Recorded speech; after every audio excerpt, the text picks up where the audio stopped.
Assalamualaikum warahmatullahi wabarakatuh. Sifat yang melekat pada fungsi kehidupan kita di setiap tempat yang dipijak dengan 3 makna itu, sifatnya disebut dengan dunia. Ya, disebut dengan apa? Dunia. Itu dunia itu dari bahasa Arab, dari kata dana, yadnu dunuwan wa dunyaan. Ya, dia membawa 2 arti yang sangat padat. 1, dunia itu artinya sesuatu yang berlangsung dengan cepat, dekat. Ya. Jadi kalau orang Arab mengatakan hadzal ma dani anni, ini air dekat dengan saya. Ya. Sesuatu yang dekat dan cepat. Ya. Tak terasa ya. Rasanya baru kemarin dilantik, sekarang sudah 3 tahun kan? Ya, tak terasa, kayaknya baru kemarin tuh, ya teman-teman ini membentuk satu komunitas, satu yayasan, ternyata sekarang sudah sekian tahun usianya. Itulah dunia. Sifatnya demikian. Jadi dengan kecepatan itu, kalau kita tidak manfaatkan setiap posisi yang diamanahkan untuk menampilkan 3 makna tadi, maka waktu itu akan terus berlalu, berjalan, dan tidak ada yang hadir pada diri kita kecuali penyesalan. Ya, sesuatu yang cepat bergerak. 2, dunia itu juga mengandung arti sesuatu yang rusak secara alamiah bila tidak dirawat. Ini gelas bersih walaupun tak ada airnya, didiamkan saja, sifat dunia itu rusak dengan sendirinya. Anda punya handphone, ya bagus, merek apapun itu, Anda diamkan, tidak diapa-apakan, rusak. Ya, itulah dunia. Jabatan juga begitu. Anda dipercaya dengan jabatan tertentu, ketua tertentu, Anda tidak bekerja, Anda diamkan, rusak fungsinya. Dan cepat itu berlalu. Itulah dunia. Nah, sekarang pertanyaannya, dengan 2 sifat tadi, dan kita sedang membuat satu bentangan jalan yang Anda beri nama jalan dunia. Dan di titik itu kita berjalan, bagaimana kita memanage nilai-nilai kemanfaatan, nilai-nilai kesuksesan, nilai-nilai kebergantian di tengah situasi yang berjalan sedemikian cepat dan ada potensi-potensi kerusakan yang mungkin lahir bila tidak dimanage dengan baik. Nah, itu bagian tema pertama yang nanti kita akan coba urai. Ini belum mulai kita ya, ini baru mukaddimah ya. Masalah sendiri bikin judulnya panjang-panjang dulu. 2, apa itu akhirat? Ini loh, ada akhir, ada akhirat. Itu berbeda. Jika Anda katakan akhir, akhir itu ujung sesuatu yang masih membuka ruang setelahnya. Saya katakan gini, itu pintu ya, di ujung sana. Ya kan? Dzalikal bab. Ya kan? Itu pintu, itu akhir dari ruangan ini. Tapi ketika dibuka, ada ruang baru yang kemudian kita bisa masuki. Itu akhir namanya. Tapi kalau akhirat, itu ujung sesuatu yang betul-betul ujung dan tidak ada ruang lagi setelah itu. Jadi kalau sudah berada di situ, maka sifatnya abadi akan di situ saja dan tidak akan berpindah ke tempat yang baru. Nah, pertanyaannya, ada ruang apa di akhirat itu yang menjadi ujung kehidupan kita dan tidak ada perpindahan setelah itu? Itu nanti juga kita akan urai. Hasil perjalanan dunia kita di jalan yang sedang kita titi ini, jika berakhir di ujung kehidupan ini, di tempat mana kiranya kita berada? Yang tidak berpindah lagi setelah itu. Nah, tidak mungkin kita menggunakan pendekatan karya kemanusiaan karena belum ada manusia yang sampai ke sana, berhenti di sana, nyampaikan informasi kepada kita untuk kita kaji ulang. Kecuali kita melandaskan kepada Tuhan yang telah menciptakan kita, yang mendesain semua kehidupan ini, dan menerangkan kepada kita tentang jalan kehidupan dunia menuju ujung kehidupan yang kekal dan abadi. Kepada siapa jalan itu kemudian diinformasikan, bagaimana beliau kemudian menuturkan, nah di bulan kelahiran sosok mulia itu, ya, yang diutus membawa risalah namanya Rasul, dan ini bulan kelahirannya, Nabi Muhammad Sallallahu Alaihi Wasallam. Di titik itulah kita coba akan keluarkan panduan untuk sharing di pagi hari ini bagi yang merasa ini menjadi penting untuk bisa dibawa sebagai tuntunan kehidupan, maka silahkan nanti intisarinya diterapkan dalam hidup. Bagi yang merasa barangkali bisa melihat sisi-sisi lain, paradigma berbeda, itu pilihan hidupnya. Tapi pada akhirnya kita sepakat bahwa kita akan kembali pada Sang Pencipta, dan pertaruhan kita ketika membuka gerbang akhir itu adalah titik akhir kehidupan dalam akhirat yang kita buatkan tema. Saya akhiri mukaddimahnya, sekarang kita masuk pada inti bahasannya. Bisa dipahami insya Allah? Ya, jelas? Nah, karena sudah jelas dan paham, kita akhiri pertemuan kita. Baik, saya mohon izin untuk berdiri ya, teman-teman sekalian. Saya menyapa dengan teman-teman saja ya, supaya lebih memudahkan. Baik, di sini kita akan coba keluarkan dulu nilai-nilai integritas, keteladanan, dan seterusnya. Semua fase kehidupan yang dijalani oleh umat manusia, Tuhan di titik ini bagi kita umat Islam khususnya meyakini Allah Subhanahu wa Ta'ala menugaskan para utusan. Utusan itu orang-orang bijak yang menerangkan tentang pola berkehidupan, tentang bagaimana kita bisa membawa risalah kehidupan dengan baik. Ya, risalah itu yang membawanya disebut Rasul namanya. Baik ya. Jadi dari manusia pertama turun sudah membawa pedoman berkehidupan. Ya, secara singkat pedoman kompleks berkehidupan yang memandu kita sukses dari ujung kepala sampai ujung kaki, itu kalau bahasa Arabnya disebut hudan namanya. Apa namanya? Hudan, kan? Kalau kita keluarkan kata hudan menjadi satu bagian, itu hidayah namanya. Ya, semoga kita mendapat hidayah. Itu satu aspek dari sekian bentuk pedoman berkehidupan. Dalam bidang apa? Ya kan? Nah, oke, hudan namanya. Nabi Adam turun ke bumi, saya percepat. Ya, maka bersamaan dengan turunnya itu beliau pun diberikan pedoman. Kalau ingin sukses, ingin bermanfaat, ingin bisa menghasilkan kadar-kadar yang baik dalam berkehidupan, maka diturunkan. Bagi umat Islam itu ada di Quran surah kedua Al-Baqarah di ayat ke-38. Qulna bitu minha jami'a fa imma ya'tiyannakum minni hudan faman tabi'a hudaya fala khaufun 'alaihim wala hum yahzanun. Adam, Hawa, tiba saatnya kehidupan misi di dunia itu sekarang dimulai. Engkau turun, bersamaan dengan turunmu, aku berikan pedoman berkehidupan. Oke? Jika engkau konsisten mengikuti pedoman ini, maka aku jamin hidupmu fala khaufun, tidak akan pernah merasa gelisah. Alaihim walahum yahzanun, dan tidak akan pernah merasa sedih. Baik, jadi konsep kehidupan di bumi itu dengan sifat dunia itu seharusnya konsepnya satu, fala khauf. Gak pernah gelisah, tenang. Jadi konsep dasarnya, dimanapun Anda bertugas, seharusnya tugas itu melahirkan ketenangan. Ya, dimanapun beraktivitas, seharusnya aktivitas itu membuat diri kita tenang. Jadi kalau ada kegiatan, dan kalau ada ruang tempat kita beraktivitas, tidak membuat kita tenang, artinya ada pedoman yang belum kita baca, dan belum kita implementasikan, sehingga tugas-tugas itu tidak kita rasakan membawa ketenangan dalam kehidupan pekerjaan kita. Bukan pekerjaannya yang salah, karena tidak mungkin Tuhan mengirimkan kita ke satu tempat, kecuali di tempat itu kita dipercaya punya kemampuan untuk memanagenya. Ini harus kita yakini dengan baik. Tidak mungkin Allah mengamanahkan, menugaskan seseorang di satu tempat, bila tidak dinilai, dia memiliki kemampuan yang pantas berada di situ. Ayatnya jelas. La yukallifullahu nafsan illa usaha. Tidak mungkin Allah memberikan tugas pada seorang hamba jika tidak dinilai memiliki kecakapan untuk bisa menunaikan tugas di tempat itu dengan baik.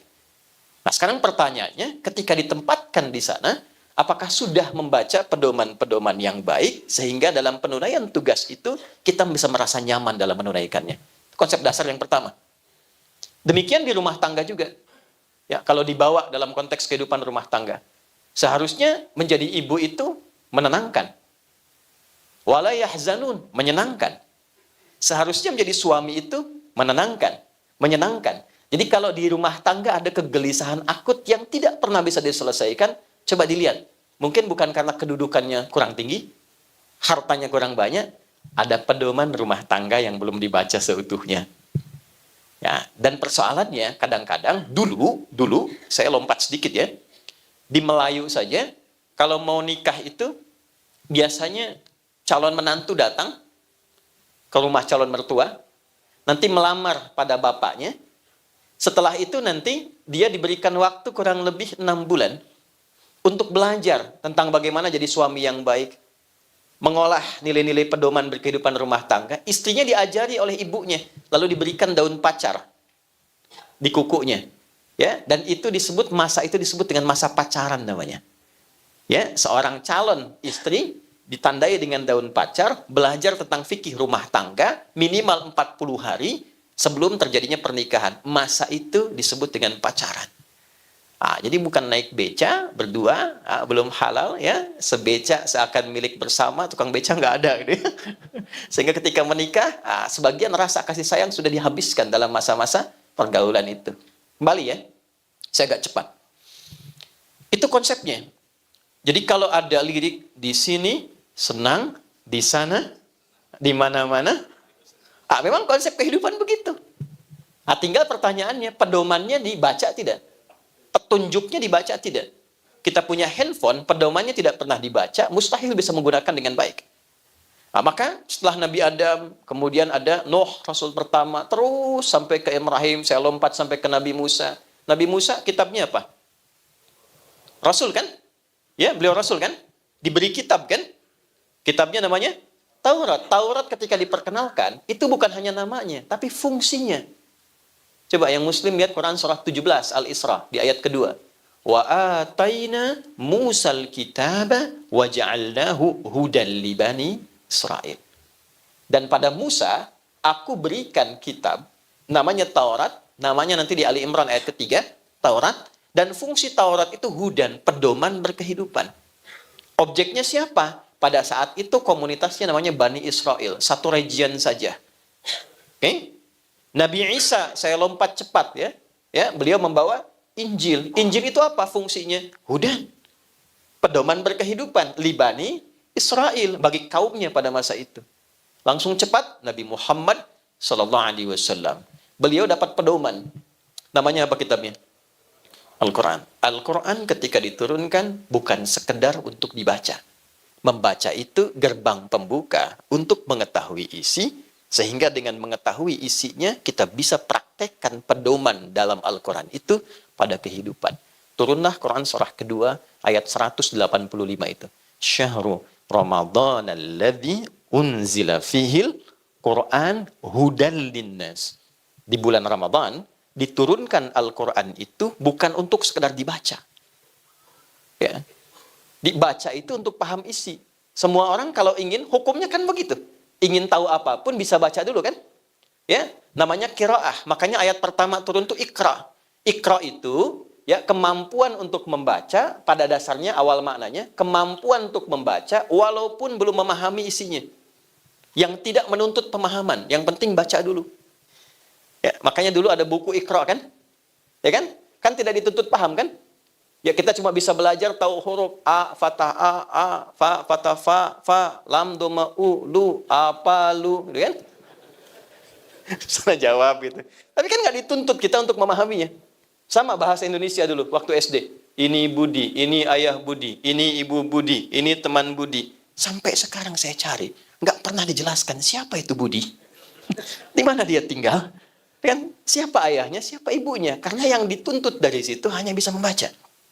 Tapi setelah bisa kita baca, levelnya naik menjadi pemahaman untuk mengkaji apa yang dibaca. Pindahlah dari Iqra qiraah kepada tilawah. Utlu ma uhiya ilaika minal kitab. Coba transformasikan dirimu dari sekedar baca sampai sekarang menelaah, memahami apa yang dibaca itu. Setelah paham bahwa itu sebagai pedoman berkehidupan. Itulah tilawah. Makanya ketika ada orang baca Quran, baca saja, itu disebut qori kan? Tapi ketika ada yang menerjemahkan supaya kita paham, maka orang yang menerjemahkan itu namanya siapa? sari tilawah. Ya, sebetulnya asalnya tilawah saja, tidak pakai sari. Cuma mungkin karena pertama kali yang menerjemahkan Bu Sari, maka dinamakan sari tilawah. Nah, beda mungkin kalau yang pertama menerjemahkan Pak Wayan, mungkin namanya Wayan Tilawah. Gitu.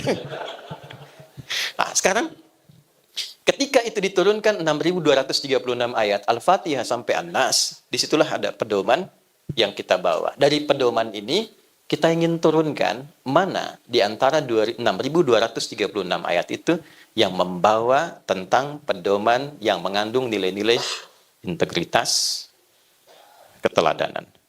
Yang bisa kita praktekkan hari ini dan kita terapkan dalam lingkup kerja kita dalam posisi-posisi yang diamanahkan pada kita semua. Nah, dari situ kita keluarkan 4 poin. Yang 4 ini langsung dipraktekkan menjadi seluruh sifat para nabi dan diakumulasikan pada sosok Nabi Muhammad SAW. Jadi, jika Anda ingin menggali sisi integritas, keteladanan, di posisi-posisi yang sekarang Anda tempati, termasuk bekal-bekal kepemimpinan, 4 ini telah dijamin berdasarkan perjalanan masa di setiap tempat, dia yang bisa mengubah, menghadirkan pencerahan, dan berkemajuan di setiap tempat yang kita hadiri. 1, dengan cepat, F. Fatona. Saya boleh tuliskan ya? Ya. Di belakang kelihatan Bu ini? Alhamdulillah. Jadi Pak Wayan, Pak Nanda, ini ada sesuatu yang luar biasa, Pak Ketum, Pak Fahmi. Ibu-ibu Skarpura itu di hari milad yang ke-26 itu memiliki keadaan istimewa dengan peningkatan iman yang luar biasa.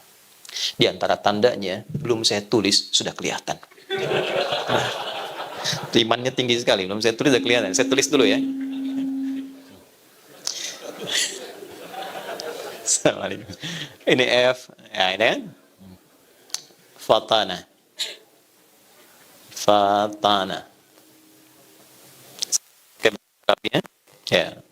Fatana. Apa itu fatana?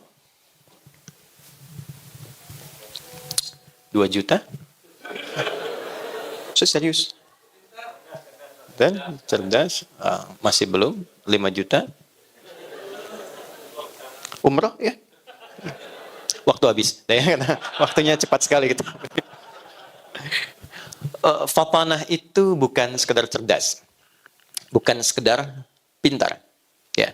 Fatanah itu kecerdasan yang menyatukan kekuatan spiritual, kekuatan mental, dan kekuatan intelektual. Oke? Kecerdasan yang menyatukan kekuatan spiritual, kekuatan mental, kekuatan intelektual. Jadi kekuatan intelektual yang didukung oleh kekuatan spiritual dan mental. Baik, saya coba ilmiahkan sedikit dulu ya. Supaya kita pahami betul ini, nanti kita pelajari kasusnya, kita terapkan dalam konteks kehidupan kita kekinian. Kebanyakan saat ini, konsentrasi manusia pada umumnya, ketika dikatakan pintar dan cerdas, itu dibatasi pada batas intelektual saja. Bagaimana menstimulus otaknya itu bisa pintar, otak kirinya, otak kanannya, dan sebagainya. Menariknya, 15 abad lalu, Nabi pernah memberikan isyarat. Anda yang rajin baca Al-Arba'in Nawawiyah, buka di nomor yang ke-6 dari 42 hadis itu, buka yang ke-6. Ya, isyaratnya begini. Inna fil jasadi mudghatan, idza salahat salahal jasadu kullu, wa idza fasadat fasadal jasadu kullu, ala wahyal qalbu. Di dalam bagian tubuh kita terdalam, itu ada satu bagian yang sangat menentukan berjalannya perilaku kita dengan baik atau tidak baik, berintegritas atau tidak, membawa keteladanan atau tidak, dan dia nanti akan mensupport, memberikan pengaruh kepada kekuatan intelektual. Ya, dia adalah qalbu. Nah, menariknya, setelah 15 abad yang meneliti tentang kebenaran hadis itu seorang tokoh namanya Andrew Amora tahun 1991. Dia seorang pakar neurologi, ya, ilmu neuron tentang saraf-saraf terdalam pada diri kita, lalu melakukan kajian terdalam, ternyata beliau menemukan sejenis otak baru dalam tanda petik dalam bagian jantung kita yang terdalam. Ya, itu tahun 1991. Kita urai lagi. Ya, kan pola kehidupan ini secara cepatnya nanti yang di bidang biologi atau kedokteran bisa lebih mendalami dan menerangkan dengan lebih baik. Ya, kan arus kehidupan kita itu secara singkatnya ketika masuk ke jantung, darah diserap, oksigen rendah, itu kan, masuk ke serambi kanan, itu kan, lewat vena cava itu kan. Ya, kemudian dari situ oleh atrium pulmonalis kalau tidak salah diteruskan dari serambi kepada bilik kanan, itu kan, ventrikel kanan.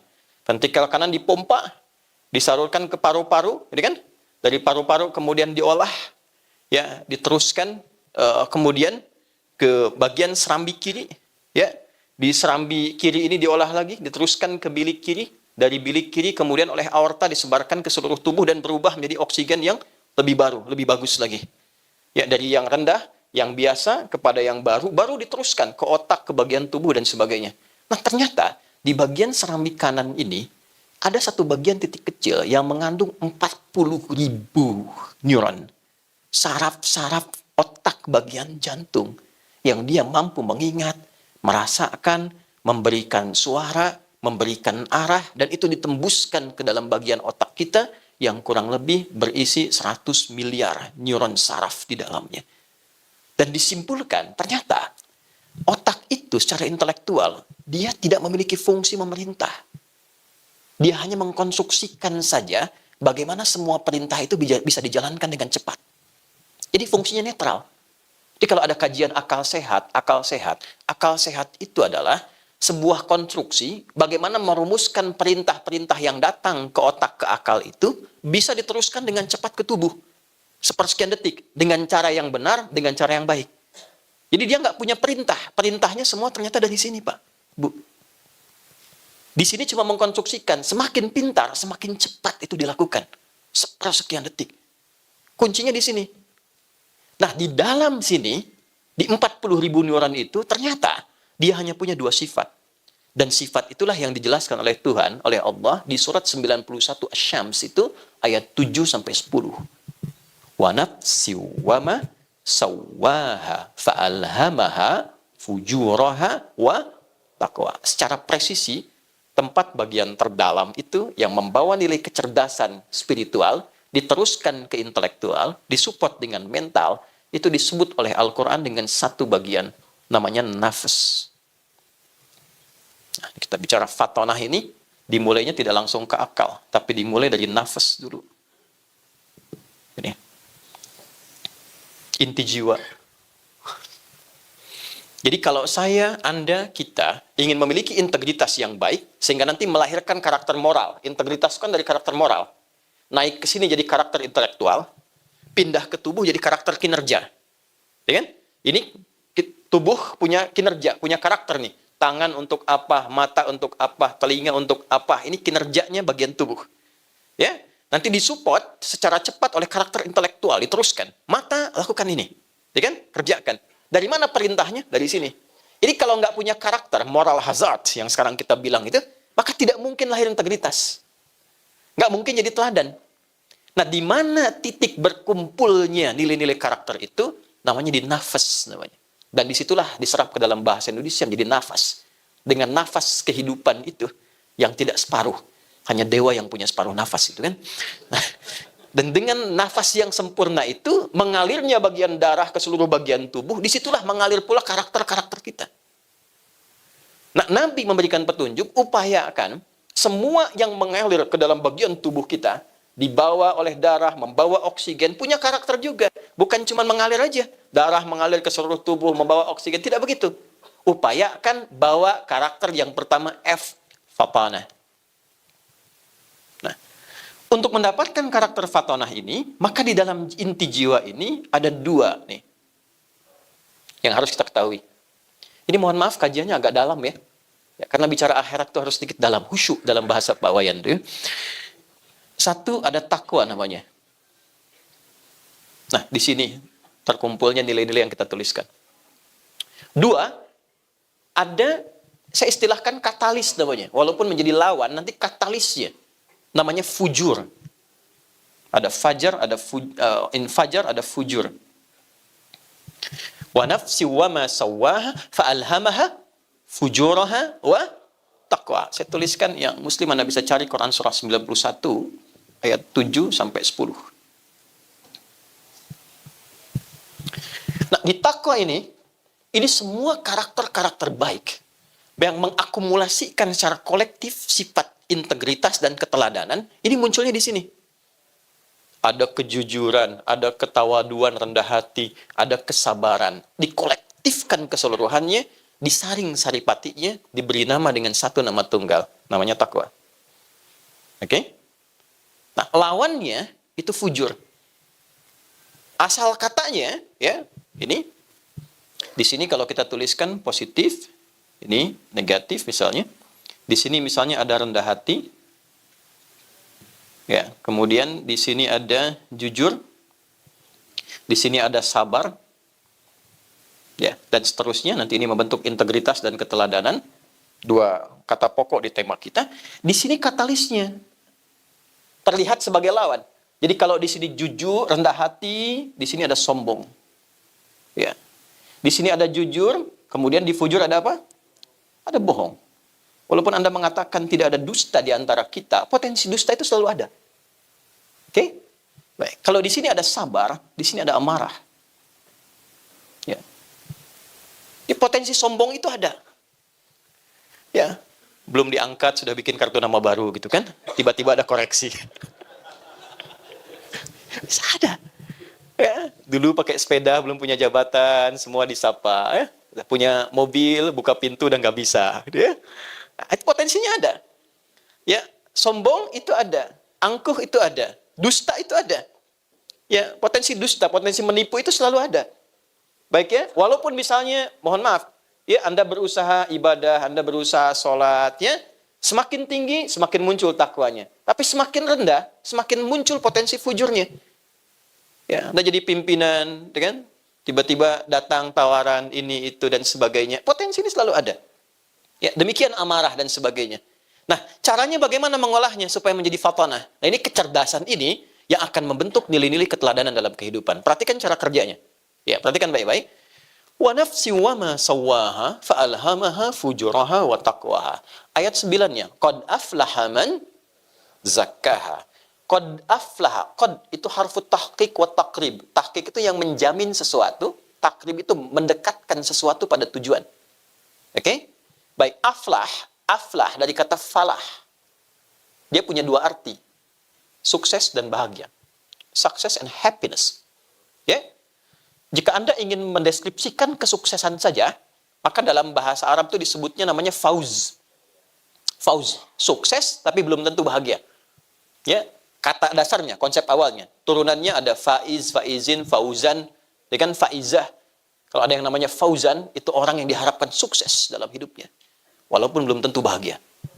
Ya, nah, itu dari kata fauz.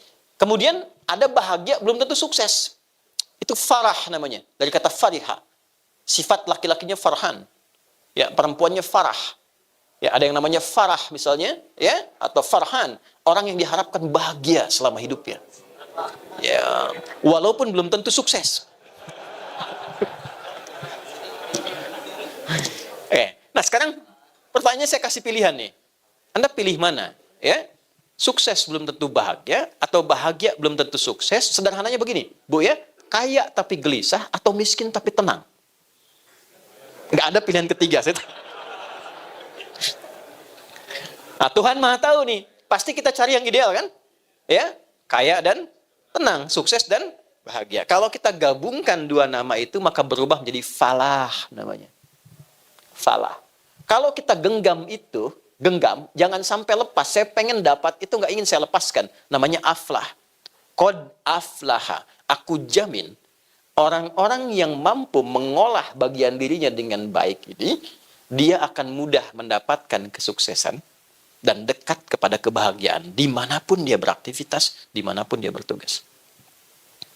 Tuh. Jangan ngangguk dulu, belum selesai nih ya. Nah, bagaimana caranya? Man zakkaha. Man itu itu penawaran personal bersifat general. Ya, ismun mausulun yadullu alal fardiyatil ammiyah bahasa Arabnya. Ya, paham? Tidak. Ya, huruf yang menawarkan tawaran personal. Jadi kalau Anda melihat kata man, itu rasakan tawarannya buat saya gitu, bawa ke personal. Tapi terbuka general, mau laki-laki, mau perempuan, di posisi apapun. Jadi Allah ini nawarkan begini, "Hei fulan, Anda pengen sukses, siapapun Anda, saya tidak melihat Anda siapapun. Kalau Anda ingin sukses, bawa ini, dimanapun Anda beraktivitas, maka pedoman ini mengantarkan Anda pada figur berintegritas, memiliki keteladanan, dan dekat kepada kesuksesan dan kenyamanan." Nah, apa polanya? Bagaimana membangkitkan kecerdasan spiritual itu, membawa ke intelektual, dan melahirkan karakter kinerja yang maksimal. Man zakkaha. Siapa yang mampu menyucikannya? Saya tanya semua nih, Bapak dan Ibu. Nyuci itu membuang bendanya atau membersihkan kotornya?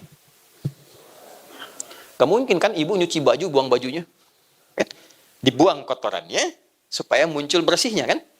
Nah, jadi filosofinya gini, artinya kotor itu dimunculkan supaya muncul bersihnya kan? Sebab kalau nggak ada yang kotor, nggak mungkin muncul bersih. Kan nggak mungkin tiba-tiba ibu nyuci pakaian masih bersih. Kan? Harus ada kotor dulu baru dicuci. Nah ini juga sama, Pak. Amarah ini diciptakan bukan supaya kita marah-marah, bukan. Bukan ingin membuat diri kita pemarah, bukan. Tapi supaya sabarnya muncul. Sebab kalau tidak ada amarah, nggak mungkin muncul sabar. Jadi kalau ibu pulang ke rumah menemukan suami marah, bukan Allah ingin menjadikan suami ibu pemarah, bukan. Tapi supaya kesabaran pada diri ibu itu muncul, ditingkatkan, karena ada masalah kehidupan di masa depan nanti akan dilalui yang membutuhkan kesabaran ekstra. Kalau tidak naik nilai kesabaran itu, kuantitasnya dan kualitasnya, belum tentu bisa mengatasi persoalan yang kemudian. Paham nggak? Jadi berbahagialah ketika ibu pulang mendapatkan suami marah, itu artinya, sebentar, Allah ingin menaikkan nilai kesabaran, cepat cari lawannya, itu poinnya. Itulah fatonah namanya, cari lawannya. Ya, sama, semua jadi diuji bu. Jangan dikira hanya direktur saja, manajer, IO saja. Ustadz juga begitu. Sama Ustadz juga begitu. Makanya jarang Ustadz yang ceramah itu bawa istrinya. Ini live apa direkam? Rekam ya? Aman ya. Jadi pola awalnya cari lawannya. Marah diciptakan bukan ingin membuat seseorang jadi pemarah. Tapi cepat cari lawan. Dari amarah itu sabar. Apa lawannya cemberut? Senyum. Anda pulang ke rumah, lihat isi cemberut. Anda senyum. Assalamualaikum. Kayaknya kenal gitu ya. Masya Allah. Ini emas 2 kilo, selesai masalah.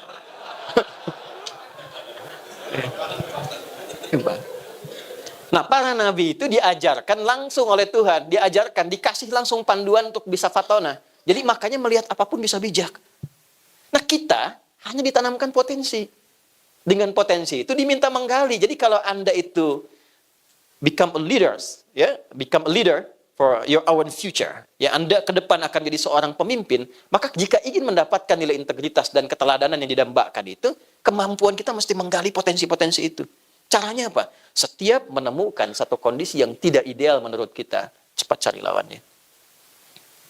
Oke? Ada orang bawa sesuatu misalnya yang tidak jujur. Pak, ini ada proyek Pak, lumayan Pak fee-nya gitu kan, Pak GM. Bisa nggak yang saya bisa masuk tanpa tender? Ya kurang lebih untuk Bapak bisa diambil 1 miliar lah gitu. Ah, ini dimunculkan pada saya bukan ingin menjadikan saya seorang yang tidak baik. Cari lawannya, saya mesti jujur. Maaf ya, jari saya ini jari tahiyat, tidak akan pernah dipakai maksiat. GM. Tapi kan tipikalnya tidak berhenti. Untuk menaikkan apakah GM ini akan naik posisinya lagi kan, setannya akan berubah. Pangkatnya akan naik lebih tinggi. Baik? Baik, datang lagi, Pak, mohon izin Pak, tawarannya naik 10 miliar misalnya. Nah, sebentar saya istiqoroh dulu. Hati-hati Pak. Nah ini satu, jadi nanti dimanapun kita bertugas, kalau ingin memiliki integritas, maka sifat fatonah ini mesti muncul. Ya, menempatkan sesuatu sesuai dengan tempatnya, tapi memiliki kecerdasan untuk mencari lawan Sehingga lahirlah sifat-sifat bijaksana dalam merespon segala hal. Kekuatan integritas itu kalau cuma teori itu nggak bisa. Al-Quran itu menawarkan praktek. Karena hakikatnya semua yang kita hadapi itu menguji kematangan potensi kita.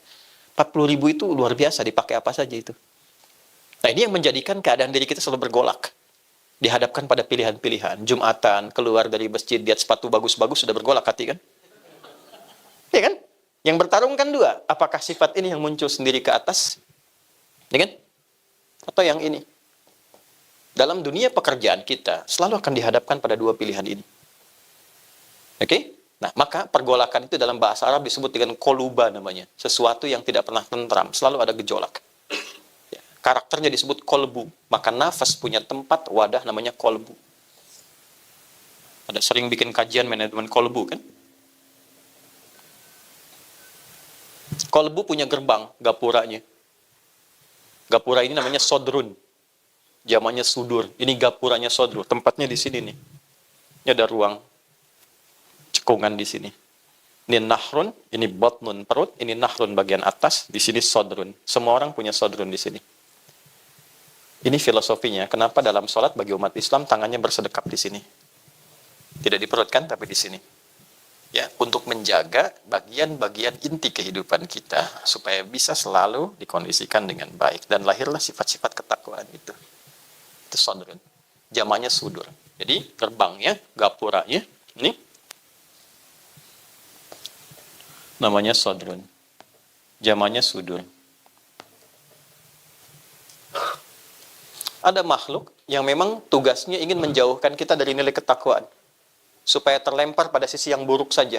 Fujur. Keluar yang buruk dari nafas. Namanya su. Su itu sesuatu yang buruk yang tidak sepantasnya keluar. Mata harusnya memandang baik, memandang yang buruk. Lisan harusnya bicara dengan baik, bicara yang buruk. Tidak punya fatonah. Maka keluar sifat su namanya. Pintunya dari sini.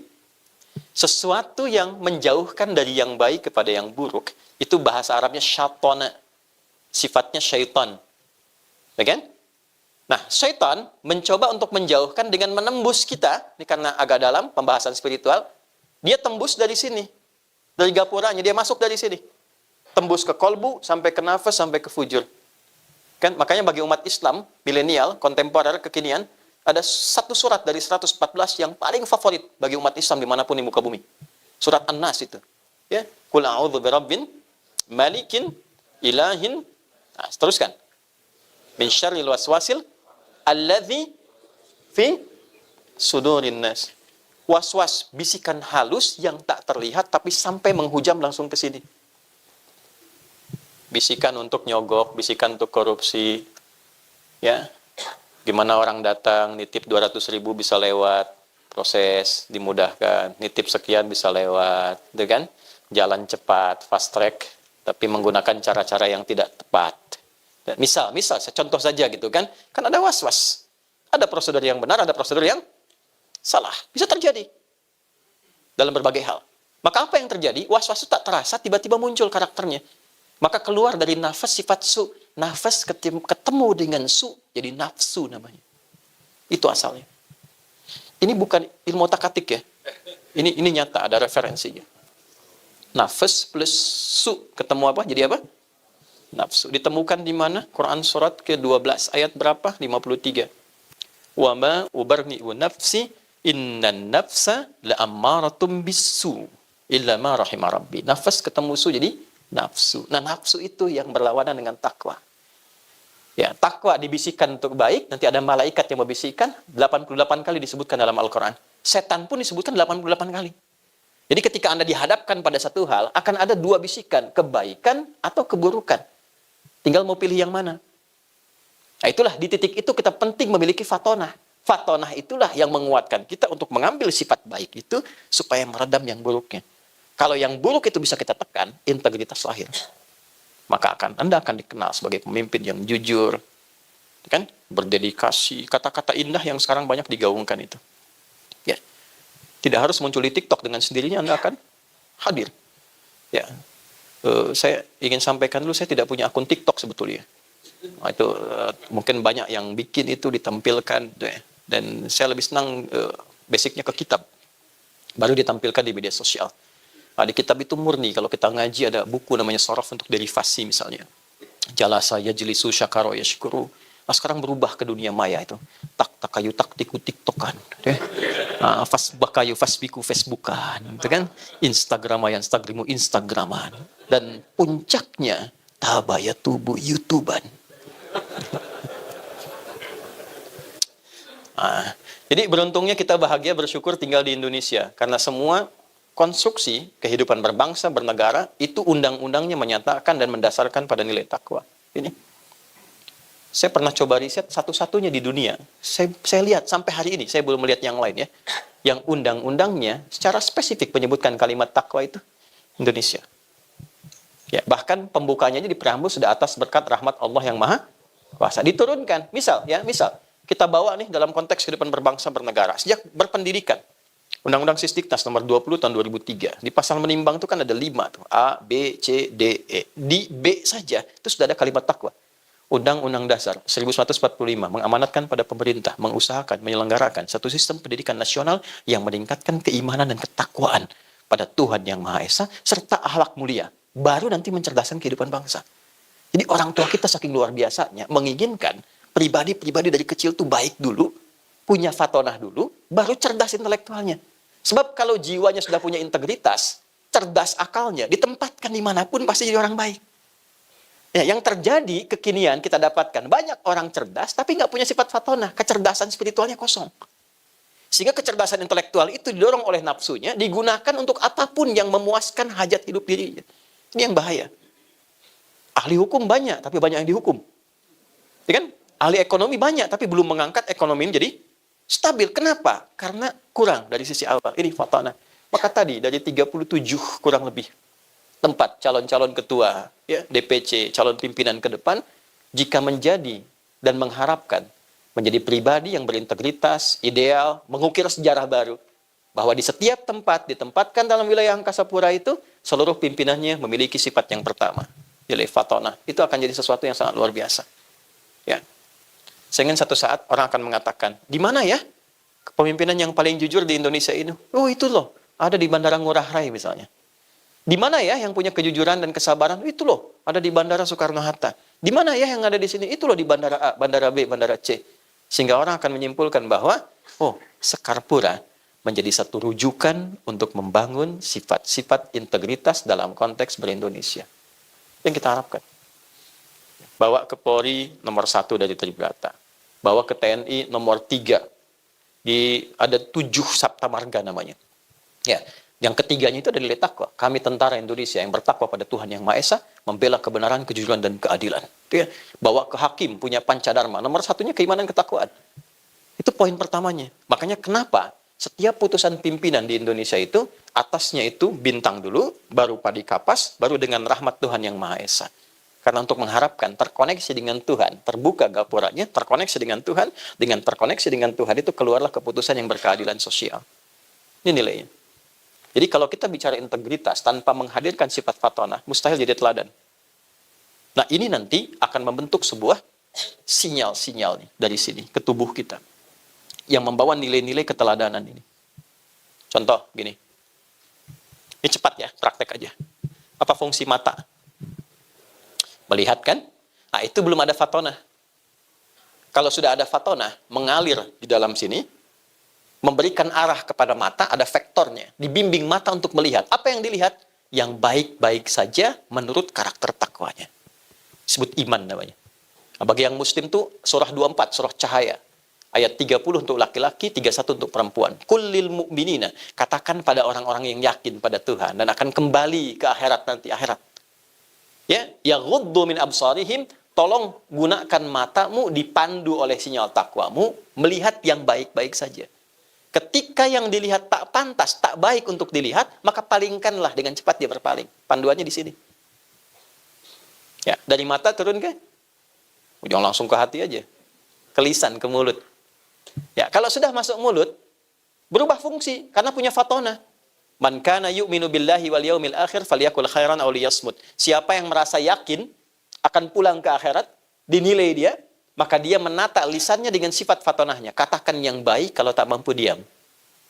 Maka indah kehidupan. Lisannya berkata yang baik. Ada orang datang sebagai tamu, kita katakan dengan baik, wajah otomatis senyum. Tapi pakaiannya tak pantas dilihat karena terbuka aurat. Menurut takwanya nggak boleh lihat, dia palingkan, gitu kan? Tapi tetap menghormati. Dan semua berfungsi cepat. Tidak ada misalnya Pak Ketua Umum ini matanya masih melihat, lisannya istighfar, astagfirullah. Ini penumpang dari Finlandia begitu terbuka, astagfirullah. Cepat. Ya. Nah ini fungsinya. Jadi ini punya cahaya ke tubuh kita ini. Perempuan juga sama. Ayat 31 kan untuk perempuan. Wa qul lil mu'minat. Katakan bagi perempuan-perempuan yang yakin dia akan pulang. Nah, ini sekarang pertanyaan dasarnya begini. Dari sekian kita bekerja, ini sudah muncul belum karakter ini? Nah, untuk memunculkannya sederhana. Pasti Anda dihadapkan pada masalah ini. Sekarang ketika melihat ini, cepat cari lawannya di sini. Ada orang sombong. Sombong itu kenapa sih ditampakkan kepada kita? Kenapa harus saya yang lihat? Oh, supaya pada diri saya muncul sifat yang ini, rendah hati. Jadi kalau Anda melihat unsur pimpinan yang sombong, ya, dengan apapun kalimat yang disampaikan, gaya hidupnya seperti apa, tampil, kelihatan oleh kita. Kita menyaksikan itu. Itu kita diperlihatkan bukan untuk menikmati dan mencela, bukan. Tapi mengambil ibrah, pesan dari situ supaya menata diri, mencari lawan yang lebih baik. 2. A. Amanah.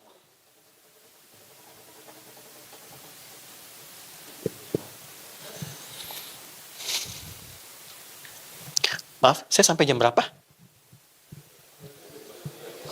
Sudah habis? Silakan. Ini sampai sore ya, saya 15 menit lagi selesai. Baik, saya cepat ya. Apa itu amanah? Angkat tangan, angkat tangan. Angkat tangan. Ya. Enggak, saya cuma minta angkat tangan. Ya, 1 juta ya. Baik. Sebenarnya sederhana gitu. Diminta, kerjakan yang diminta. Jangan memberikan beban pada diri kita gitu ya. Itu kali saya lewat Kuningan Jumatan. Itu kali Jumat. Ya, driver jalan, terus ke bahu kan. Polisi lihat. Ada getaran yang tampak kan. Ya. Terus dia merapat tuh. Begitu rapat, polisinya datang. Ditanya, mau kemana Pak? B, karena yang bawa mobil agak lebih senior. Mau kemana B katanya. Dia keluarkan SIM. Wah salah saya bilang. Saya langsung koreksi. Pak, saya mau ke Kuningan Jumatan. Saya khatib saat ini. Oh iya, silahkan langsung aja Pak. Jalankan. Saya bilang sama driver itu, Pak, jawab sesuai pertanyaan. Beliau tanya mau kemana? Jawab mau kemana? Beliau tanya, Anda keluarkan SIM.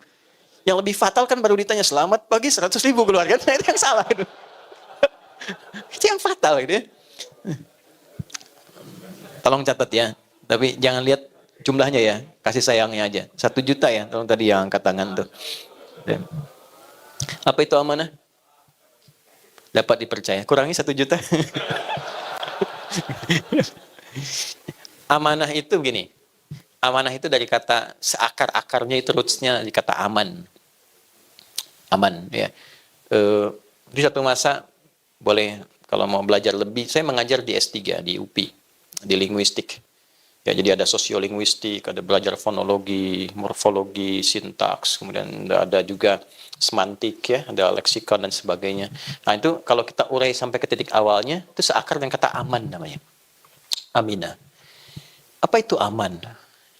Aman itu keadaan tenang, nyaman, enak, baik. Kalau dibentuk menjadi karakter dan sifat, maka tambahkan tak di ujungnya. Kalau ingin dibuat sesuatu yang panjang, tanpa jeda, tanpa batas, tambahkan alif di tengahnya. Maka menjadi amanah, singkatnya begitu. Amanah adalah upaya sepanjang apapun, dalam keadaan apapun, untuk membuat orang-orang yang berinteraksi dengan kita merasa nyaman dan tenang. Itu asalnya. Sehingga disarikan itu dengan kalimat singkat dan padat, dapat dipercaya. Karena dengan dapat dipercaya kita merasa tenang, asalnya begitu. Oke? Di sifat amanah itu, bagaimana menghadirkan rasa aman, rasa tenang, rasa nyaman bagi orang-orang yang berinteraksi dalam kepemimpinan kita.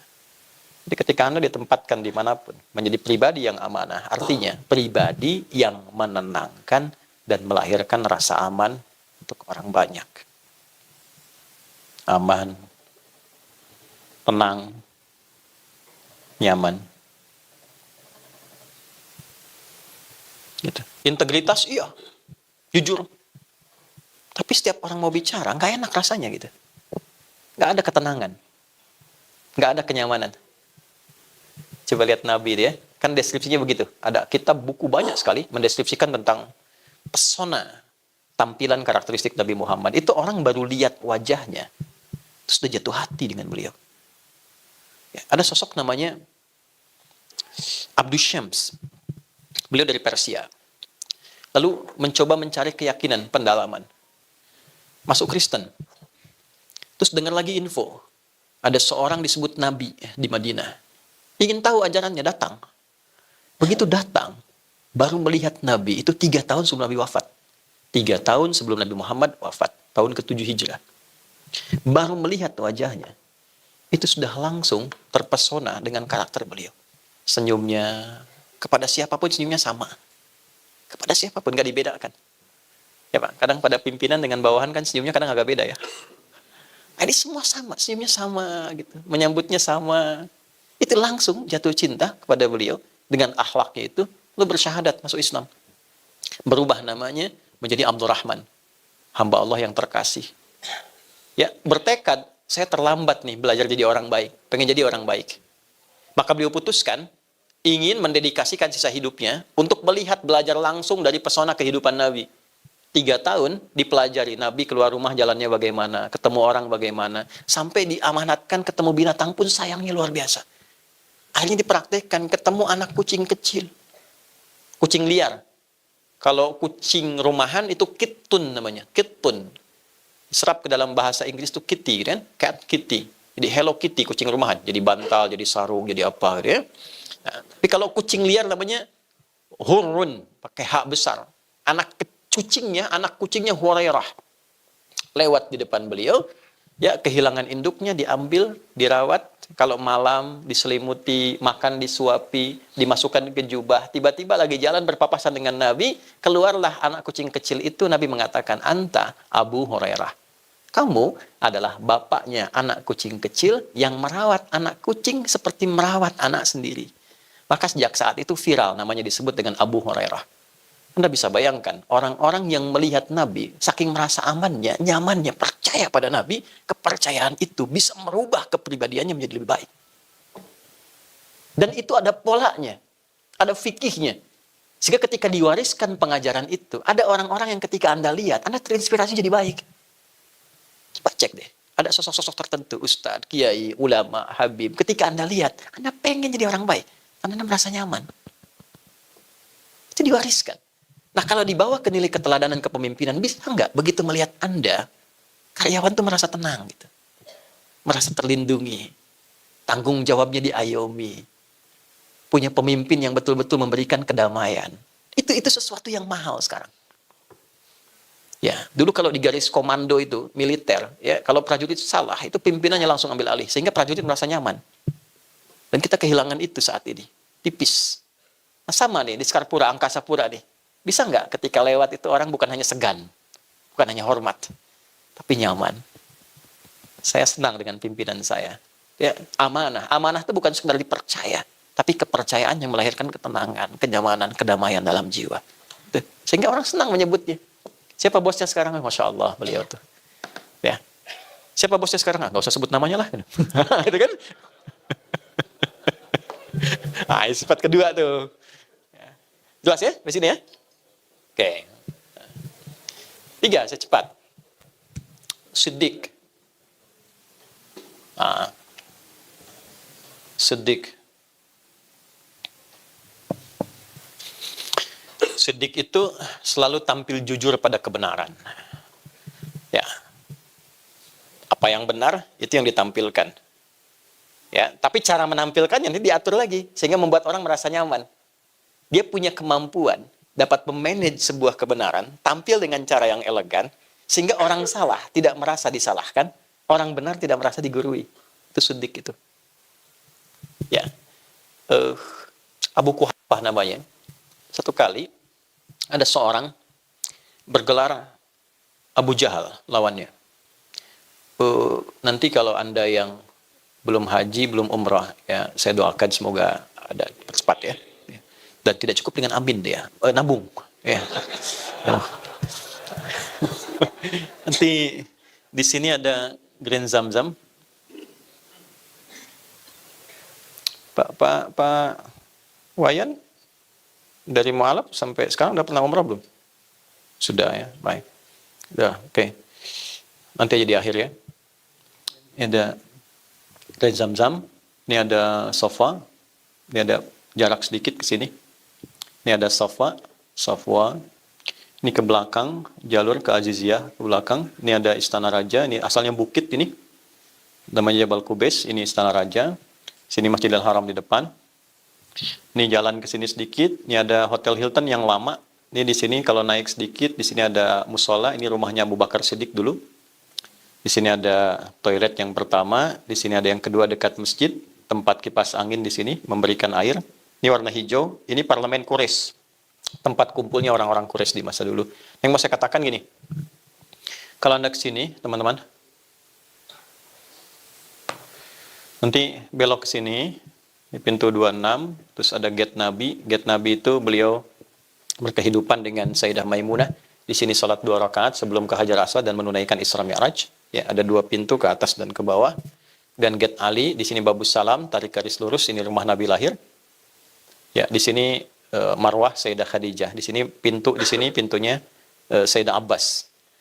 Dari sini sampai ke ujung, ya, kurang lebih ada patokannya saya suka lihat kipas angin ya, 35 kipas angin. Udah saya hitung ya. Kalau 36 berarti nambah 1. Nah, di sini nanti ada jalur ke gate Nabi, ada satu tiang lampu besar sekali. Di sini ada jembatan ke sini. Ini tiang lampu besar. Ini dulu rumahnya Abu Jahal di sini. Abu Jahal. Abu Jahal ini memprovokasi begini, Jadi provokator itu udah ada 15 abad yang lalu. Beliau memprovokasi seperti ini kurang lebih. Oh, ini Muhammad ini orang jahat, penipu, nggak benar, ya, ajaran-ajarannya menyesatkan, karya-karya sendiri dan sebagainya, memecah belah, itu sudah ada. Lalu semua orang yakin, umumnya, setelah peristiwa Isra Mi'raj itu, masa sih ada orang pada masa itu berangkat ke Palestina cuma semalam balik lagi gitu kan? Nah, tinggal satu orang lagi, namanya Abu Quhafah. Nah, maka dari sini, kenapa saya gambarkan, bukan ini menunjukkan saya hafal, bukan. Saya ingin memvisualisasikan bagaimana deskripsi ini berjalan. Dari sini, dia berjalan ke sini, mencari ini, Abu Quhafah ini, yang kita kenal dengan Abu Bakar, ya kan? Tinggal satu orang ini. Kalau satu orang ini kemudian membenarkan, selesai. Maka diajaklah beliau naik ke sini, ke Jabal Qubais. Ini bukit kehormatan, siapapun yang ada di atas ini tanda kepemimpinan. Karena itu bikin istana sekarang, itu yang mimpin wilayah itu sekarang. Ini tandanya. Maka diangkat ke situ, ditanya, apakah engkau yakin dengan peristiwa Isra Mi'raj? Isra Mi'raj itu perjalanan Nabi yang menjadi tanda mukjizat yang besar. Dari mulai ke Mekah sampai ke Masjidil Aqsa di Palestina, sampai naik ke langit cuma semalam. Belum selesai subuh sudah pulang. Baik ya? Apa kata Abu Bakar? Perhatikan kalimatnya. Lau kana Muhammadun sallallahu alaihi wasallam, kalaulah seorang Muhammad sallallahu alaihi wasallam mengatakan sekarang ini di belakang kita ada musuh yang akan menyerang, saya akan percaya kepada beliau sekalipun itu tidak terjadi. Saya akan percaya. Anda bisa gambarkan ya betapa amanahnya dan nilai kejujurannya yang sangat tinggi sehingga berkata apapun orang yakin. Berkata apapun. Dan sudah pasti benar kalau menyampaikan. Sehingga dibawa nilai itu dengan kemasan kalimat yang sangat indah. Kalaulah beliau berkata, di belakang ini ada musuh yang menyerang dan tidak terbukti, saya tetap akan yakin. Keyakinan untuk menampilkan kebenaran dengan bahasa yang nyaman diterima dan baik. Dan tidak ada yang tersinggung pada masa itu. Karena memang Nabi Muhammad sudah punya sifat yang kedua, amanah itu. Dari sejak beliau sebelum dilantik jadi Nabi, orang itu merasa yakin, tenang. Ya. Jadi ketika beliau jadi orang baik, namanya solih, semua orang tenang. Abu Jahal, Abu Lahab, macam-macam. Bahkan yang menjadi lawan pun menitipkan barangnya pada beliau, saking merasa tenang ya. Tapi ketika jadi orang yang memperbaiki muslih, barulah ada orang merasa terganggu. Bayang ya, ingat ya, ketika Anda menjadi leader yang ingin memperbaiki, pasti ada zona nyaman bagi sementara orang yang merasa terganggu. Maka apa yang terjadi? Sifat ketiga yang penting, siddiq ini. Bagaimana menampilkan kebenaran tugas Anda, tanpa harus menyinggung privasi orang-orang ini sehingga merasakan kebenaran dari situ. Maka ketika mengatakan kalimat itu diberikanlah gelar kepada beliau As-Siddiq. Dari sejak itu viral, namanya disebut Abu Bakar Orang yang mampu menampilkan sebuah nilai kebenaran dengan cara yang elegan, sehingga memberikan sidgoh, pengaruh terbaik bagi orang-orang di sekitarnya, tanpa harus punya niat menyakiti, apalagi menghancurkan. Sedih. Sekarang ketika Anda diberikan tugas, bukan hanya kita bicara tentang, wah, bagaimana ini kita punya integritas, tapi bagaimana menampilkan integritas itu tanpa melukai orang lain. Coba lihat indahnya Quran ya. Saya tanya nih dengan sejelas-jelasnya. Kenal Fir'aun nggak?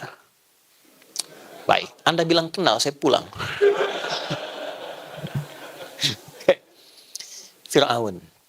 Korun? Tahu ya? Oke. Pertanyaan saya, Fir'aun itu nama asli bukan? Bukan. Siapa nama aslinya? Oh, nggak usah ngarang. Ramses 2, Ramses 3, Region 1, Region 2. Ngarang itu bahaya gitu, Pak. Gini, Fir'aun, catat kalimat ini. Anda mau bikin status juga apa-apa. Fir'aun, Fir'aunnya Fir'aun, tidak pernah disebut nama aslinya. Fir'aunnya Fir'aun, tidak pernah disebut nama aslinya. Yang melekat itu nama jabatannya, Farao, Firaun, pemimpin, leader. Ya kan? Apa karakteristik Firaun yang paling jahat ditampilkan di Quran itu? Al-Baqarah 49 itu. Yudzabbihuna abna'akum wa yastahyuna nisa'akum. Ada informasi bahwa ini akan ada sosok yang berpotensi menggantikan kepemimpinannya. Langsung ada bisikan. Apa bisik-bisikan yang kadang-kadang masalah itu? Ya, nyampaikan hati-hati bos gitu ya. Ini potensi nih menurunkan Anda nih gitu ya. Hati-hati Pak GM dengan pembisik-pembisik gitu ya. Harus punya sifat fatonah itu. Ya. Ini berpotensi menghancurkan Anda ini. Langsung keluar dekretnya itu.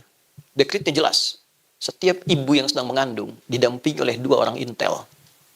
Yang satu mengamati, yang satu mengeksekusi. Ya, dia membawa satu senjata, yang taruhlah misalnya pisau pada masa itu. Jadi begitu lahir, langsung dilihat laki-laki atau perempuan. Kalau laki-laki, itu langsung dieksekusi di hadapan ibu yang baru melahirkannya. Caranya, mohon maaf ya, nanti bisa disensor juga ya. Caranya, itu diambil. Zabaha itu beda dengan nahara.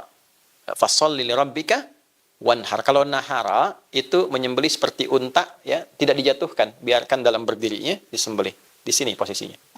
Tapi kalau zabaha dijatuhkan dulu, ya, baru kemudian disembelih.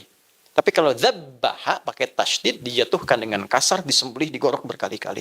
Itu kalimatnya menggunakan zabaha dan menggunakan kata progresif. Terus yudzabbihu. Nah, setiap lihat laki-laki jatuhkan, digorok berkali-kali di hadapan ibu yang baru melahirkannya. Itu kan? Hobinya begitu, ngaku Tuhan. Ana rabbukumul a'la. Saya Tuhan yang kalian paling hebat katanya. Itu dalam sejarah cuma 2 yang mengaku Tuhan. Dan oleh Allah tuh diberikan satu hukuman yang sangat melecehkan. Ya, supaya memberi tanda gitu. Kalau Anda terlalu tinggi, dijatuhkannya itu terlalu dalam. Ya, ditenggelamkan kan? Supaya orang viral, Tuhan tenggelam. Tuhan kok tenggelam gitu? Ya, satu lagi Namrud tuh. Namrud itu kan hancurnya hanya dengan satu nyamuk yang cacat sayapnya. Orang mengatakan lalat riwayat ya. Cacat ya. Ya, sehingga masuk ke telinganya, tewas dengan itu. Gak viral di kalangan masyarakat. Ada Tuhan tewas dengan nyamuk cacat gitu. Rendah. Maka setiap orang merasa tinggi, mengangkat dirinya terlalu tinggi, biasanya Allah langsung rendahkan serendah-rendahnya. Itu rumus tuh. Hati-hati ya teman-teman sekalian. Maka apa yang terjadi? Ya, itu dia ngaku Tuhan loh. Manusia sekarang kan paling tinggi levelnya Nabi pernah malaikat ya. Ya, Nabi pernah bilang, la nabiyya ba'di, nggak akan ada Nabi setelah saya. Itu clue-nya tuh.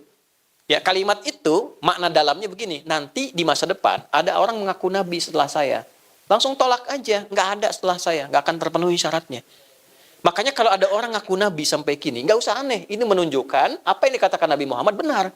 Yang aneh itu setiap ada yang ngaku, ada pengikutnya. Itu masalahnya. Ya, dulu IM itu, pelatih bulu tangkis tuh, era 2000-an, ngaku Nabi. Tangkap polisi, tanya kan, kenapa ngaku Nabi? Saya ke Bogor Pak, dapat wahyu deh. Anak bayang nggak, kita ke Bogor dapat tales, dia wahyu. Yang legend itu kan, ada LA kan, aku malaikat tuh. Dia minta izin pada gubernur yang terdahulu untuk mendaratkan Jibril di Monas. Bayang, ditangkap oleh polisi tuh. Ya, kita dukung tuh polisi kita, jangankan teroris, malaikat dia tangkap tuh. Ya. Nah, tapi Firaun dengan berbuat semacam itu nggak pernah disebut nama aslinya oleh Quran. Selalu jabatannya. Firaun, Firaun. Korun, sekorun-korunnya korun, nggak pernah disebut namanya. Selalu sifatnya. Korah yang punya harta banyak. Digambarkan seperti metafornya seluas samudra. Sehingga orang yang punya Korah disebut korun. Sampai sekarang masih dicari. Ya, orang Ciamplas ditanya, mereka mana? Wilayah harta karun. Gitu. Kan? Dicari. Tapi nggak pernah ditampilkan namanya. Kenapa? Inilah adab. Akhlak. Seburuk-buruknya orang. Yang salah itu perilakunya, bukan namanya. Jadi kalau ada orang berbuat salah, jangan sakiti namanya, perbaiki perilakunya. Jangan cederai namanya. Karena boleh jadi ada orang dengan nama yang serupa tidak berbuat yang sama. Anda itu mau menjatuhkan orangnya atau memperbaiki perilakunya. Anda seorang leader, ada bawahan salah. Ya, jangan ditajamkan kata-kata itu untuk menghancurkan namanya dan kehormatannya. Perbaiki kesalahannya. Itulah integritas. Itulah siddiq. Itu dahsyatnya Quran itu sampai sebegitu. Dan kalau sudah jadi pemimpin, ada potensi penyimpangan di dalamnya. Menyimpang dari kepemimpinan disebut togo. Kalau kaya, ada potensi penyimpangan dari kekayaan. Penyimpangan dari kekayaan disebut bagha. Makanya di Quran, Korun disifati dengan bagha, Fir'aun disifati dengan togo. Anda 37 orang, DPC calon pemimpin, hati-hati. Ketika mengambil posisi A, akan selalu ada tantangannya. Pelajari itu sebelum menempati ruangnya. Itu, siddiq itu maksudnya. Nah nanti terakhir, untuk mendeliver itu semua, setelah punya kemampuan, yang pertama fatana, amanah, siddiq, bagaimana mendeliver itu dalam konteks kehidupan dan tugas kita. Maka muncul yang keempat namanya tabligh. Tabligh.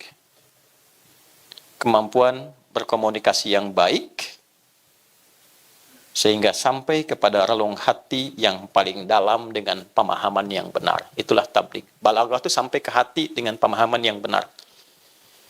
Keputusan diterjemahkan membuat orang tenang. Ada keputusan apapun, walaupun itu pahit, tidak baik misalnya, tapi bagaimana mengomunikasikan itu dengan benar. Tenang, nyaman, sehingga merasa terlindungi, kebenarannya tampil tanpa menyakiti, itulah tabligh. Jelas begini? Nah, ini yang PR kita sekarang. Dan kita dihadapkan pada situasi yang kita bisa pantau sekarang. Karena salah komunikasi, menggunakan kata-kata yang tidak tepat, ya, jatuh hanya dalam sedemikian waktu yang singkat. Karirnya kan lama. Lama di titik, jatuh seketika. Hanya karena 1-2 kalimat saja. Ya kan? Hanya karena tampilan yang tidak elok. Karena tidak apa? Tidak memahami posisinya. Sehingga orang sudah menilai, ini nggak ada integritas nih. Nggak jadi teladan. Kata-katanya bukan hanya tidak layak ditiru. Ya, tapi layak diberikan pelajaran yang mengharu biru. Akhirnya banyak orang tergerak, terlepas dari berbagai motifnya. Tapi ada bagian-bagian yang menjadi pelajaran kita. Jadi kalau ayatnya sudah ditampilkan, teorinya diperdalam, hakikatnya ditampilkan dalam kehidupan kita, terdengar, terlihat, terasakan, belum mampu menggugah kita untuk berbuat jadi lebih baik. Maka dengan cara apa lagi? Kita diberikan penjelasan yang menerangkan untuk menjadi tipikal pemimpin yang berintegritas, membawa keteladanan. Kalau sudah paham, cepat lakukan. Bawa, khususkan pada diri kita. Dalam bahasa Inggris kasih artikel the, kan? Ya, there are so many cars outside. Itu banyak mobil di luar. I mean the car is mine.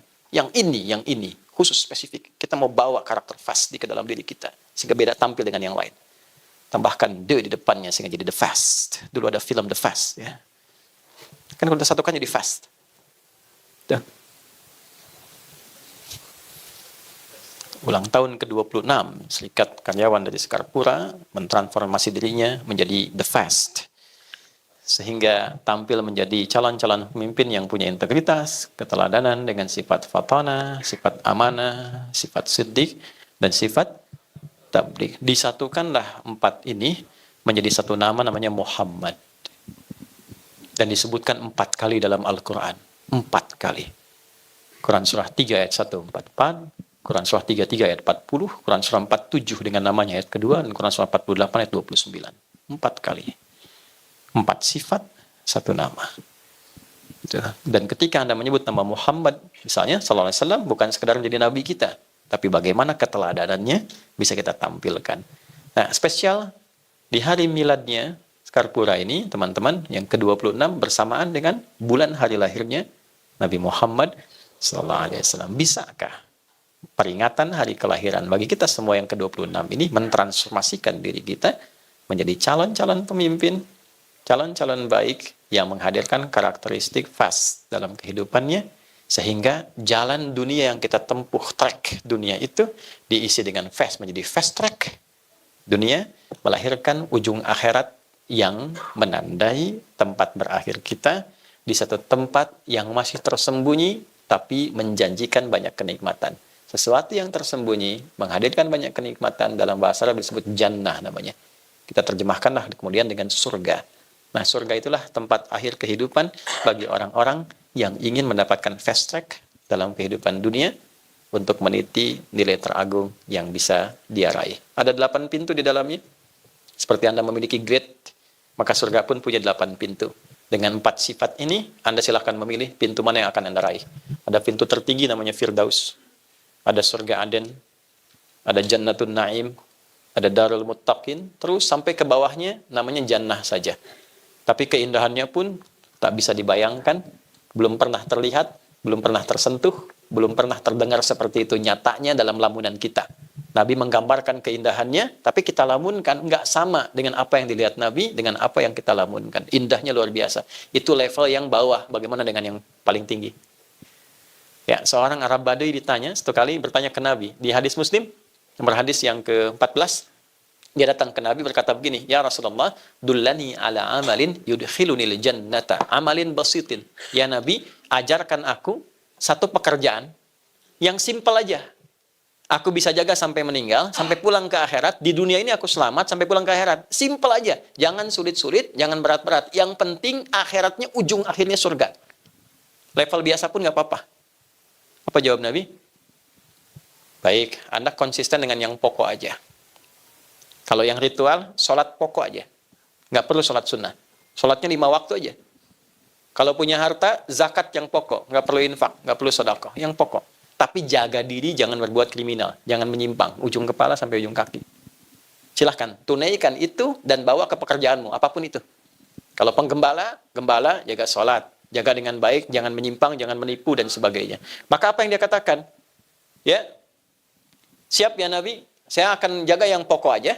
Saya nggak bisa tambah, dan saya akan jaga diri saya dari perbuatan menyimpang. Maka dia pergi meninggalkan Nabi. Fantalaqah. Kata Nabi, lihat komennya. Komen ini baik, Anda boleh langsung like and subscribe.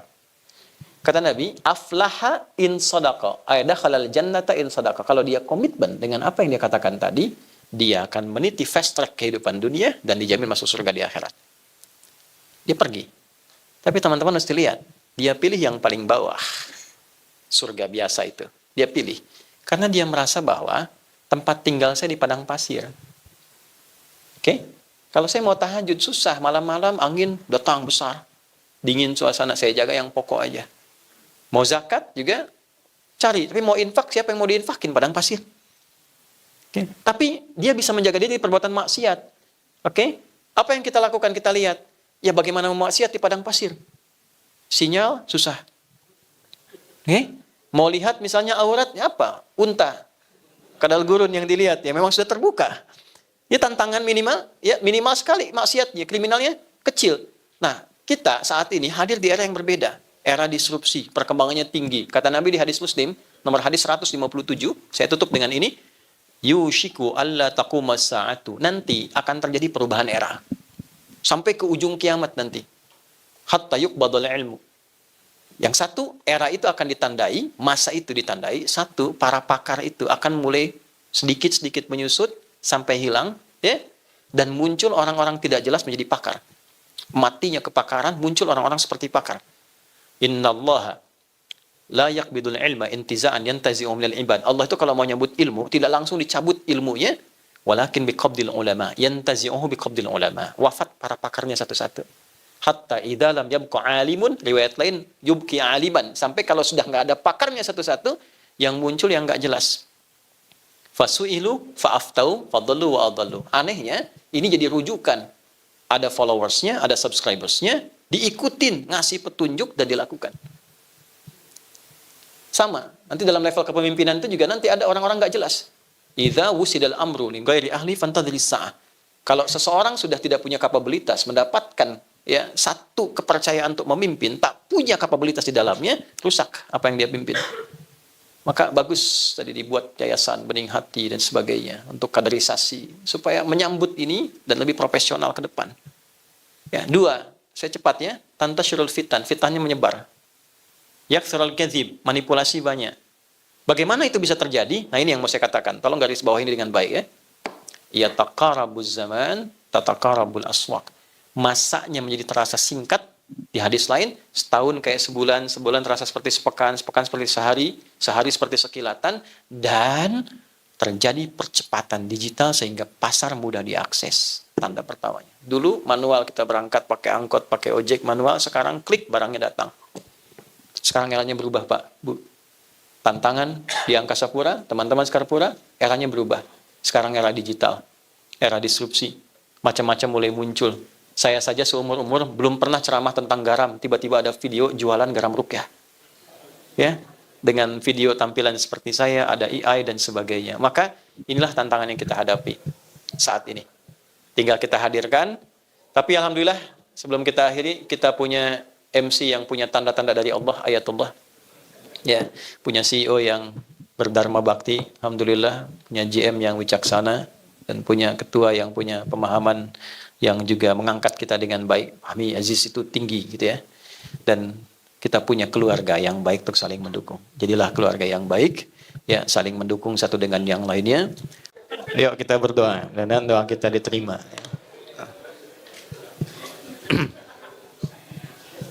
Astaghfirullahaladzim, astaghfirullahaladzim, astaghfirullahaladzim. Alladzi la ilaha illa huwal hayyul qayyum, natubu ilaik. Allahumma nahmaduka hamdan syakirin, hamdan na'imin, hamdan yuwafi ni'amahu yukafi mazidah. Ya Rabbana lakal hamdu wa lakal syukru kama yanbaghi li jalali wajhikal karim wa li 'azimi sultanik. Allahumma salli wa sallim wa barik ala habibikal karim rasulikal mustafa al-amin sayyidina Muhammadin wa ala alihi wa sahbihi ajma'in. Allahumma inna nas'aluka ya Allah an tajma'ana fi rahmatika bi fadlika wa fi hubbika waj'al jam'ana hadha jam'an marhuma wa tafarruqana min ba'dihi tafarruqan ma'suma. Ya Allah, kami mohon agar Engkau memberikan rahmat, keberkahan, kasih sayang dalam pertemuan kami di pagi menjelang siang ini. Jadikan pertemuan kami mengikat erat kekeluargaan di antara kami, dan bila pun kami mesti berpisah, jadikan perpisahan kami mempertemukan kami dalam keadaan yang lebih baik dibandingkan hari ini.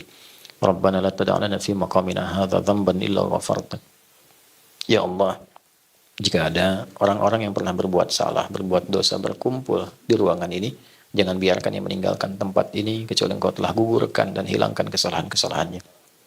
Wala hamman illa farajtah. Jika ada yang tengah merasakan kegelisahan, mohon tenangkan hatinya.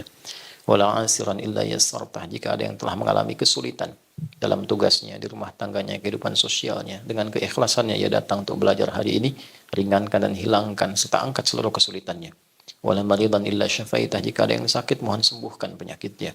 Allahumma alif baina qulubina wahdina lila tuba ilaika taubatan nasuha wa khaffif ya Allah, khaffif hisabana yaumal qiyamati nahtadiya ilaika ya Allah birahmatik. Ya Allah, kami mohon berikan kami kemampuan untuk memperbaiki diri, bertobat, meniti lembaran baru kehidupan dengan lebih baik, dan menunaikan tugas dengan lebih baik sehingga dapat meringankan hisab kami di akhirat kelak. Allahumma ya arhamar rahimin, ati anfusana taqwaha wa zakkiha anta khairu man zakkaha anta waliyuha maulaha. Ya khairan nasirin, Allahumma ansurna wahfad biladana Indonesia wajannibna minat tafraqah wahdi umara'ana wa ru'asa'ana liyahtadu ya Allah ila hidayatik liyakhafif hisabahum yawmal qiyamah. Ya Allah, kami mohon jaga negeri ini, negeri yang kami cintai, Indonesia. Satukan kami dalam kebaikan, jauhkan kami dari perpecahan, berikan hidayah pada para pemimpin kami untuk bersikap adil dalam kepemimpinan yang meringankan hisab mereka di akhirat. Wahdi umara'ana, wahdi ya Allah ulama'ana waj'alhum mukhlasin lakad din. Dan mohon berikan petunjuk, hidayah pada para ulama kami, guru-guru kami, agar ikhlas dalam berdakwah, memberikan bimbingan yang mencerahkan, menyatukan, menjauhkan dari perpecahan. Rabbana barik ya Allah fi Sekarpura tamaman mubarakah wa yassir ya Allah li Angkasa Pura kama yassarta ibadakas salihin wal mu'minin. Ya Allah, berikan keberkahan, kebaikan, kemuliaan pada teman-teman yang berhimpun di Sekarpura ini, agar dapat menjalani tugas-tugas dengan baik. Mudahkan tugas mereka, lancarkan, sehatkan, berkahi, muliakan keluarganya, dan jadikan satu keluarga yang saling mendukung dalam kebaikan. Rabbana atina fid dunya hasanah wa fil akhirati hasanah wa qina adzabannar. Wa sallallahu ala sayyidina Muhammad wa ala alihi wa sahbihi ajma'in. Wa akhiru da'wana subhanakallahumma rabbana wa bihamdika Asyhadu an la ilaha illa anta nastaghfiruka wa natubu ilaik. Walhamdulillahi rabbil alamin. Nasrun minallah fathun qarib wa basyiril mu'minin wallahu muwaffiq ila aqwamit thoriq. Assalamualaikum warahmatullahi wabarakatuh. Sahabat sekalian, hidup memang tidak pernah lepas dari ujian. Ada kalanya hati terasa sempit, pikiran terasa berat, dan langkah seolah tidak menemukan arah. Namun ingatlah, setiap kegelisahan yang kita rasakan, bukan untuk melemahkan kita, tetapi untuk menguatkan diri, agar semakin dekat dengan Allah. Tidak ada ketenangan yang lebih indah selain saat kita menaruh seluruh harapan dan rasa takut hanya kepadanya. Ketika hati bersandar pada Allah, maka gelisah akan berubah menjadi tenang, takut berubah menjadi keyakinan, dan kelemahan berubah menjadi kekuatan. Semoga apa yang kita dengar hari ini menjadi pengingat bahwa Allah tidak pernah meninggalkan hambanya. Dia selalu dekat, mengawasi, dan menuntun setiap langkah kita menuju jalan yang lebih baik. Jangan berhenti berdoa, jangan berhenti berharap, dan jangan pernah ragu bahwa pertolongan Allah selalu datang di waktu yang paling tepat. Semoga Allah menenangkan hati kita, melapangkan rezeki kita, dan memudahkan setiap urusan kita. Amin.